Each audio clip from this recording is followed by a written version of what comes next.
معاذ اللہ کہتا ہے کہ اللہ تعالیٰ کے تو اتنے مسائل ہیں کہ گنتی سے باہر ہیں، اتنی اس کی مشکلات ہیں، اور اس طرح کے الفاظ اس نے معاذ اللہ رب ذوالجلال کی ذات کے بارے میں بولے۔ 8ویں نمبر پر یہ جو جتنی گفتگو سننے کو اس کی مجھے ملی ہے، اس میں وہ مکالمے کا، اللہ تعالیٰ سے مکالمہ کا دعوے دار ہے کہ اے اللہ، اے خدا، میں یہ کہتا ہوں، میں تو اس سے پوچھتا ہوں، پھر کہتا وہ مجھے جواب دیتا ہے، میں اس پر اعتراض کرتا ہوں۔ تو یہ جو اللہ تعالیٰ سے مکالمہ کا اس کا انداز ہے یا دعویٰ ہے، یہ بھی بہت بڑی توہین ہے، اللہ کی ذات پر افتراء ہے، اس نے جھوٹ باندھا ہے اللہ تعالیٰ کی ذات پر، یعنی اس کی رب سے اس کی حیثیت ہی نہیں کہ یہ گفتگو کرے اور مکالمہ ہو، اللہ اس کو جواب دے، یا اس کی یہ صلاحیت ہو کہ یہ رب سے کلام کر سکے، جس کلام کا، جس انداز میں اس کا دعویٰ ہے۔ تو اس طرح اس نے ذات باری تعالیٰ پر بہتان باندھا ہے۔ 9ویں نمبر پر اس نے رب ذوالجلال کی صفات پر اعتراض کیا ہے، یعنی ذات پر اعتراض علیحدہ ہے، اور ذات کی جو صفات ہیں رب ذوالجلال کی، اس پر اعتراض علیحدہ ہے، اور اس نے رب ذوالجلال کو حاجت روا، مشکل کشا ماننے سے انکار کیا ہے، معاذ اللہ، کہ رب ذوالجلال کے اختیارات جو ہیں، جو امر کن اس کا ہے، اس کا اس نے انکار کیا ہے۔ اور 10ویں نمبر پر اس نے جو رب ذوالجلال کی طرف سے دعوت ہے کہ مجھ سے مانگو، میں تمہاری دعا کو قبول کروں گا، اس چیز پر بھی اس نے تنقید کی ہے کہ اللہ ایسے کیوں کہتا ہے کہ مجھ سے مانگو۔ تو معاذ اللہ یہ یعنی تنقید توہین کے 10 بڑے ابواب ہیں اس کی گفتگو کے اندر، اور اس میں آگے اگر تفصیلاً ہر جہت پر جو کفریات مرتب ہوتے ہیں وہ بیان کیے جائیں تو بہت لمبا سلسلہ ہے۔ یہ شخص اپنے طور پر صوفی ہونے کا دعوے دار بھی ہے، معاذ اللہ تصوف کفریات کو نہیں کہا جاتا، اور یہ جو ایجنڈا ہے وحدت ادیان کا امریکہ کی طرف سے، اور بالخصوص سندھ کے اندر بڑی فنڈنگ کی گئی ہے کچھ چینلوں کو سندھی زبان کے اندر اسلام کے خلاف، وہ اسی طرح کی یہ سارے کرتوت ہیں ان کے، اور یہ اسی کا ایک شاخسانہ ہے جو امریکہ بیٹھ کر یہاں پاکستان کے اندر کچھ چینلوں کے ذریعے سے دین کے خلاف بغاوت کروا رہا ہے۔ یہ تصوف نہیں ہے۔ اس نے اپنی گفتگو میں جو بات کہی وہ میں آج کچھ لوگوں کو وارننگ کے لحاظ سے بھی بتانا چاہتا ہوں جو اس طرح کا ایک ماحول چاہتے ہیں۔ اس نے بتایا کہ میری ماں جو ہے، یعنی یہ بتاتا کہ میں ایسا کیوں ہوں، میری ماں جو ہے وہ مجھے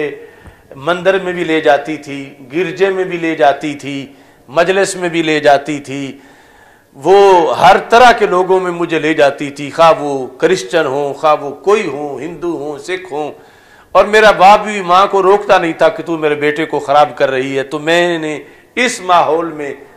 کہ میں صوفی، میری ماں جو ہے وہ صوفیانہ طبیعت کی تھی، اس کے بقول یہ بد دین ہونا اور لبرلس انداز میں وحدت ادیان کا قائل ہونا، اس کو وہ تصوف کہتا ہے، اور پھر اپنی ماں اور اس کے لحاظ سے اپنا انداز بیان کرتا ہے۔ تو اس گفتگو کے لحاظ سے جو میں نے آپ حضرات کے سامنے رکھی ہے، اب چند ضروری وضاحتیں کہ اس کا شرعی طور پر اس نے کتنا بڑا جرم کیا ہے اور پھر اس جرم کی سزا کیا ہے۔ اللہ کا کروڑوں بار شکر ہے کہ ہم رب ذوالجلال کی وحدانیت پر یقین رکھتے ہیں، اور خالق کائنات جل جلالہ کی ذات اور صفات کے لحاظ سے ہمیں قرآن و سنت کے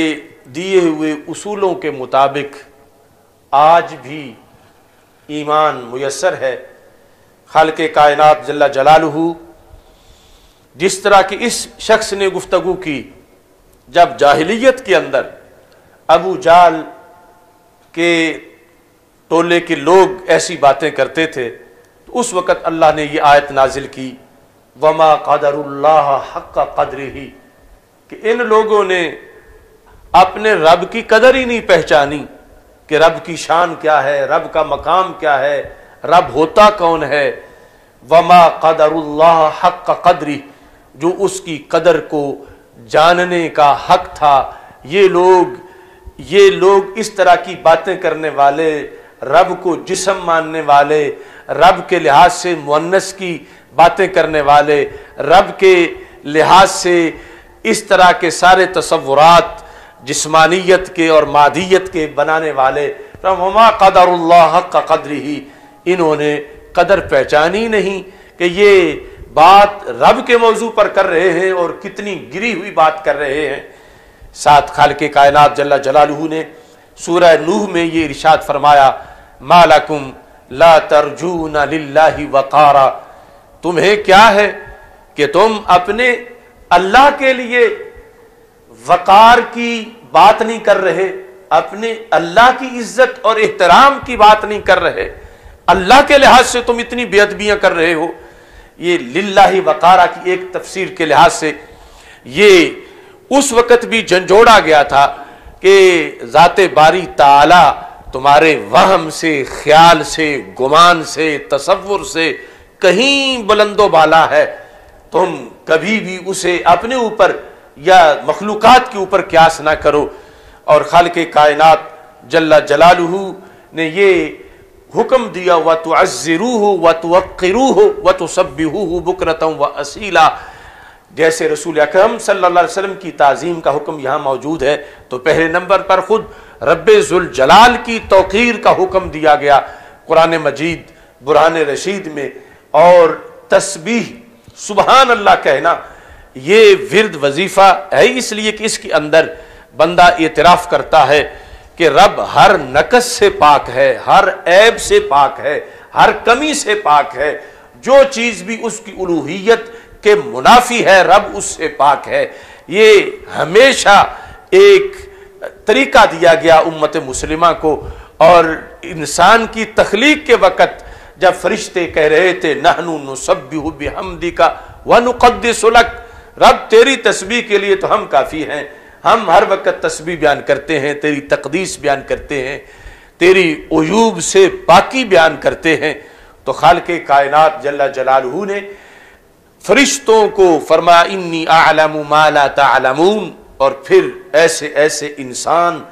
انبیاء کرام علیہم السلام، صدیقین، صالحین، مقربین تسبیح بیان کرنے کے لیے آئے کہ جن کا انداز فرشتوں سے کہیں اونچا تھا۔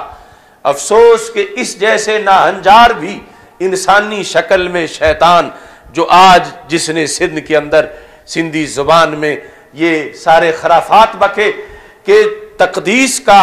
مضمون اتنا اہم مضمون ہے، سبحان ربک رب العزت عما یصفون وسلام علی المرسلین والحمد للہ رب العالمین، قرآن مجید میں جا بجا اس چیز کے لحاظ سے لفظ سبحان کا استعمال کیا گیا۔ جب بھی کفار نے اللہ کی الوہیت کے خلاف باتیں کی، جس انداز میں بھی کی، تو حکم آیا سبحان ربک رب العزت عما یصفون، تمہارا رب جو رب العزت ہے وہ ان ساری باتوں سے پاک ہے جو یہ لوگ بکواس کر رہے ہیں۔ تو اللہ کے فضل سے نبیوں نے ہر زمانے میں سبحان کہہ کر اللہ کی ذات کا دفاع کیا، اللہ کی صفات پہ پہرا دیا، اللہ کی ناموس، اللہ کے احکام، اللہ کی تعلیمات پر پہرا دیا۔ اور آج ہم اللہ کے گناہگار بندے اسی موضوع پر اللہ کے دربار میں حاضر ہیں اور اپنے جینے کا ثبوت دے رہے ہیں، اور یہ دعا کرتے ہیں کہ رب ہماری اس معمولی سی کاوش کو قبول کر لے کہ یہ جس نے یہ بکواس کیے، جن کا ایک خلاصہ میں نے آپ کے سامنے ذکر کیا، اللہ ان ساری چیزوں سے پاک ہے، اور ہم اسی آیت کے ساتھ اپنی گواہی پیش کرتے ہیں سبحان ربک رب العزت عما یصفون، اور یہ کہتے ہیں سبحان ربی العالی سبحان ربی العظیم، کہ میرا رب جو ہے وہ پاک ہے، ایسا رب جو کہ اعلیٰ ہے، ایسا رب جو کہ عظیم ہے۔ اور اس سلسلہ کے اندر رب ذوالجلال نے قرآن مجید برہان رشید میں جو ہمیں احکام دیے، اور پھر رسول اکرم نور مجسم شفیع معظم صلی اللہ علیہ وسلم نے جو تعلیمات دیں، ان کو اس وقت اجاگر کرنا ضروری ہے۔ یہ طبرانی معجم اوسط کے اندر حدیث شریف موجود ہے، ہمارے آقا صلی اللہ علیہ وسلم نے رب ذوالجلال کے لحاظ سے ہمیں کیا ہدایت کی۔ آپ ارشاد فرماتے ہیں، حضرت عبداللہ بن عمر رضی اللہ تعالی عنہ روایت کرتے ہیں، حدیث نمبر 6319 ہے کہ رسول اکرم صلی اللہ علیہ وسلم نے فرمایا، تفکروا فی آلاء اللہ ولا تتفکروا فی اللہ۔ فرمایا تم اللہ کی ذات میں غور و فکر نہ کرو کہ تم کر ہی نہیں سکتے، اللہ کی ذات میں ولا تتفکروا فی اللہ، اللہ کی ذات کے اندر اپنی عقل نہ دوڑاؤ، چونکہ تمہاری عقل ناقص ہے، اس ذات کی کسی تجلی کی ایک جھلک کے سامنے بھی پوری نہیں اتر سکتی۔ فرمایا تم تفکروا فی آلاء اللہ، آلہ ہے اللہ کی نعمتیں، کہ اللہ کی نعمتوں میں فکر کرو، غور کرو، تدبر کرو، اللہ کی دی ہوئی نعمتوں کے اندر تدبر کر کے اللہ کا شکر ادا کرو، اللہ کی نعمتوں میں غور کر کے اللہ کی بڑائی کو دیکھو، اور خود اللہ کی ذات میں فکر نہ کرو۔ یہاں عقل دوڑاؤ گے تو پھنس جاؤ گے، گمراہ ہو جاؤ گے اور بھٹک جاؤ گے اور پورے نہیں اتر پاؤ گے، اور شکوک و شبہات کے دلدل میں پھنستے چلے جاؤ گے۔ تو اللہ کو سامنے رکھ کر اس طرح کے یہ جو گماشتے ہیں، ان کی گمراہی کا سبب یہ ہے کہ انہوں نے اجسام کو سامنے رکھا ہوا ہے، انسان کو سامنے رکھا ہوا ہے، اور انسان کی بنائی ہوئی چیزوں کو سامنے رکھا ہوا ہے، اور اس کو سامنے رکھ کر پھر اللہ کی ذات کو سوچ رہے ہیں، اور وہی چیزیں اللہ کی ذات کے اندر اس کو منطبق کرنا چاہتے ہیں۔ خواہ کوئی اس کو تصوف کا نام دے، خواہ کوئی اس کو جدید اپنے براڈ مائنڈڈ ہونے کا اس کو ہو، یا جو بھی صورتحال ہو، ہمارے آقا صلی اللہ علیہ وسلم نے یہ صراط مستقیم ہمیں عطا فرمایا ہے کہ رب کی اعلیٰ میں، نعمتوں میں، چاند میں، سورج میں، ستاروں میں، آسمانوں میں، زمینوں میں، چلتی ہواؤں میں، بہتے دریاؤں میں، بہاروں میں، پھولوں میں، شبنم میں، ہر چیز میں غور کرو، تدبر کرو، تفکر کرو، لیکن فرما وَلَا تَتَفَكَّرُوا فِي اللَّهِ، اللہ کی ذات کے بارے میں اپنی عقل کو روک کے رکھو۔ یہ عقل کی آزمائش ہے کہ تم یہاں تمہارے پاس ایسے سورسز نہیں کہ تم پورے اتر سکو، تو پھر تم رب ذوالجلال کے لیے وہ چیزیں بیان کرنا شروع ہو جاؤ گے جو اس کے شایان شانی نہیں ہے۔ تو اس واسطے تم اپنے آپ کو روک کے رکھو۔ نبی اکرم نور مجسم شفیع معظم صلی اللہ علیہ وسلم نے اس فتنے کی طرف، جس کا فرد یہ شخص بھی ہے عمر جلیل، ہمارے آقا صلی اللہ علیہ وسلم نے صدیوں پہلے نشاندہی فرمائی تھی کہ تخلیق کے مسئلے پر کچھ لوگ گفتگو کریں گے اور چلتے چلتے یہاں تک پہنچ جائیں گے کہ پھر اللہ کو کس نے بنایا، پھر اللہ کیسے بنا، پھر اللہ کی معاذ اللہ ماں کون ہے یا ماں نہیں ہے، یا کیا صورتحال ہے، وہ کیسے عدم سے وجود میں آیا ہے۔ تو رسول اکرم صلی اللہ علیہ وسلم نے فرمایا جو شخص ایسی باتیں کرے گا وہ شیطان قرار پائے گا۔ اس وقت نبی اکرم نور مجسم شفیع معظم صلی اللہ علیہ وسلم نے اس کے لیے شیطان کا لفظ استعمال کیا۔ کتاب الایمان مسلم شریف کے اندر ہے، حدیث نمبر 214 ہے۔ حضرت ابو ہریرہ رضی اللہ تعالیٰ عنہ کہتے ہیں کہ رسول اکرم صلی اللہ علیہ وسلم ارشاد فرماتے ہیں، یأتی الشیطان احدکم، تم میں سے کسی کے پاس شیطان آئے گا، شیطان آئے گا، فیقول، وہ کہے گا، سوال کرے گا، من خلق کذا، من خلق کذا، یعنی تم سے پوچھے گا آسمان کس نے پیدا کیا، زمین کس نے پیدا کی، حیوان کس نے پیدا کیے. فرمایا یہ پوچھتے پوچھتے حتی یقول لہو، یہاں تک کہ وہ آنے والا یہ بھی پوچھے گا من خلق ربک، معاذ اللہ تیرے رب کو کس نے پیدا کیا. یعنی وہ باقی ہر چیز پر ربوبیت کو بھی قیاس کرے گا، باقی یعنی مخلوقات پر خود خالق کو بھی قیاس کرے گا کہ لوگوں کی پہلے روٹین بنائے گا. جب ہر شے کا خالق ہے، زمین کا بھی خالق ہے، آسمان کا بھی خالق ہے، نباتات کا خالق ہے، جمادات کا خالق ہے، تو پھر وہ اسی میں آ کر لوگوں کو گمراہ کرنے کے لیے یہ کہے گا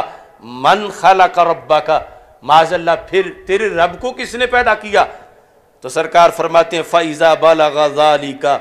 فَلْيَسْتَعِذْ بِاللَّهِ وَلْيَنْتَهِ، جب وہ یہاں تک پہنچ جائے تو پھر اعوذ باللہ من